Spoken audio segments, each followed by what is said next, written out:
Welcome to the History of North America. I'm Mark Vinette. The legacy of the King James Version of the Bible is broad and encompassing, reaching the shores of North America from the British Isles, from the early 17th century onwards. JWV, one of our regular Canadian viewers of the video edition of this series, is familiar with the book, for when growing up in England, she remembers studying the King James Bible as a Methodist. She brought her beloved copy of the Authorized version to North America when she immigrated at age 11 and still reads from it daily. Her favorite passage is Psalm 23 and the Lord's Prayer, which she often recites to herself. The publication of the King James Version of the Bible, the most widely published book in the English language. It's been called our national epic, the noblest monument of English prose, and rivaled only by Shakespeare for the beauty and influence of its language. James Nochley assesses the story of why King James decided to commission a new translation and of the painstaking work by a committee of 54 scholars to bring it to fruition, and the impact that the Bible has had worldwide and reflects on its continuing influence in our language and culture. This Bible is with us still, in our language, as a lens through which our whole culture shines. Whether for Christians, practicing or dormant, or for those who simply value the best in our past, the King James Bible is precious.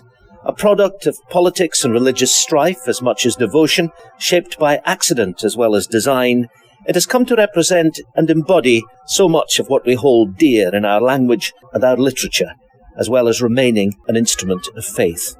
No book has travelled further, none has matched its weight in our culture, and over its 400 years, none has been more widely loved. From Stationers' Hall in the City of London to the streets, from the revision committee who listened for months to the work of the translators to approve the final version of the King James Bible, to the public who heard it and learned it.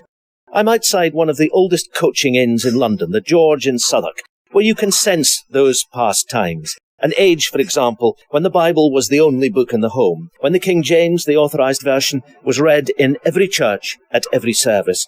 You remember here that the language passed from pulpit to the street. So much of the English language we know even today has that book as its source and its inspiration. The legacy is all around us. The language came out of the church, this somewhat archaic language in many ways, and embedded itself in the culture of the everyday. Indeed, and pubs in general are places where linguists like to go for precisely that reason.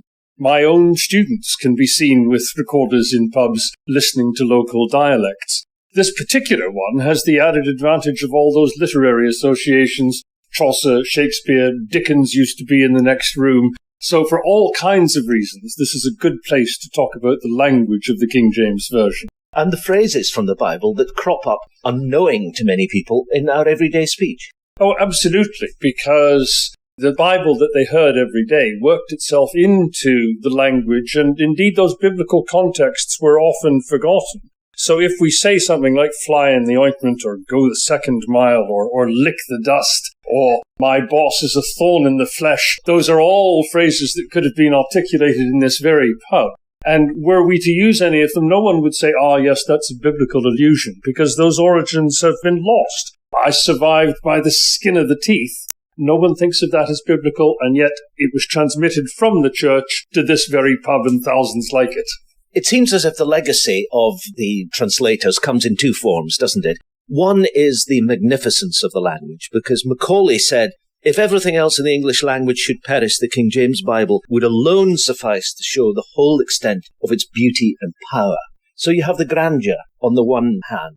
On the other, you have the way that it permeated the speech of every day. Indeed, the sheer epigrammatic power of what Macaulay said, I think, obscures the fact that it's not actually true. That the Bible uses only a proportion of the language that Macaulay himself used.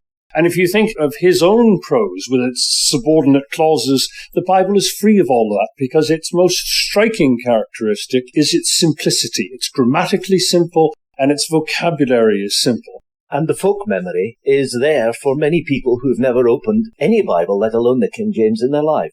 Indeed, the lingering sense that it somehow comes from something, it could be Shakespeare, but when people say, God forbid, or the race is not for the swift, or do we see eye to eye on this, there is no consciousness that they come from the Bible, though they all do. But there is a sense that they have an origin in something other than ordinary language.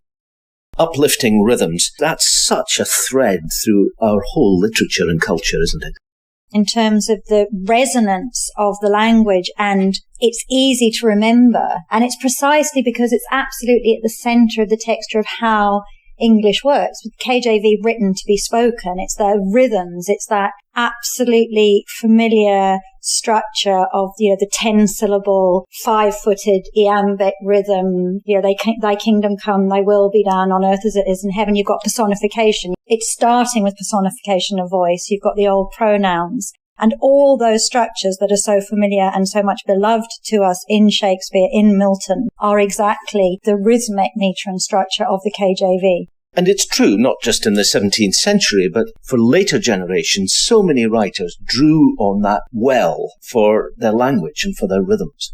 This deep well and powerhouse of language and rhythms, but also of stories, really hardwired stories, whether it's Moby Dick, can I hook this Leviathan with a whale? I mean, he takes that one phrase from the King James Version and then writes that whole narrative. And that arguably takes you from Moby Dick. You can draw a direct line from Melville to Hemingway's somewhat shorter version, but similar resonance in the language of The Old Man and the Sea. And hugely influential on 18th and 19th century text. And we shouldn't forget radical text as well, radical poetry and text, whether it's Mary Wollstonecraft, whether it's Shelley, whether it's some of the women writers of the 19th century.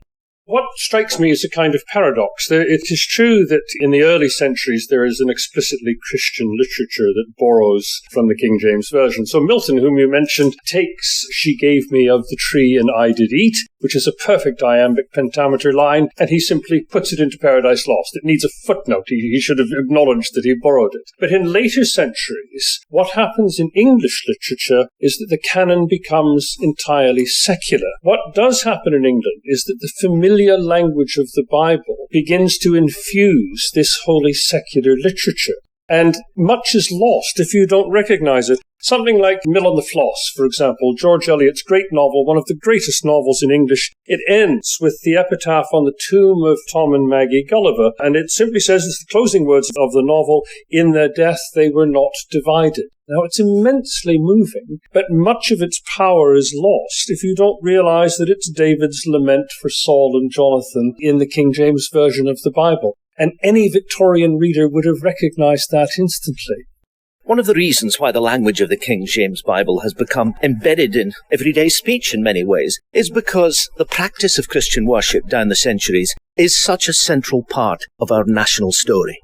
You can't stand here without hearing some of the passages we've come to know.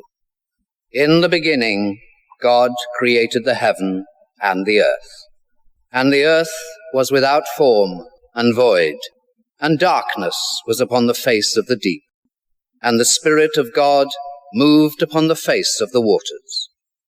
And God said, let there be light, and there was light. The people that walked in darkness have seen a great light.